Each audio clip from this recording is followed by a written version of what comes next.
Hello everyone, in this video I will be showing you how to use Max in CapCut easily. So for example, I'm going to add this video and make it as an overlay, just copy it.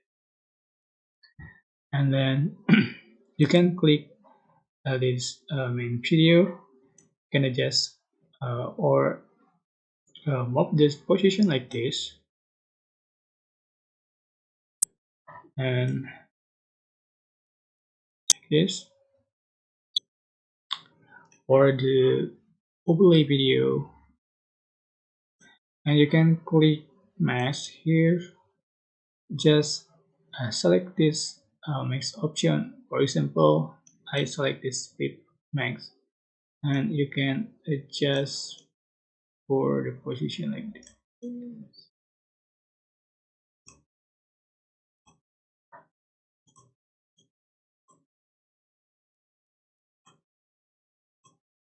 Okay,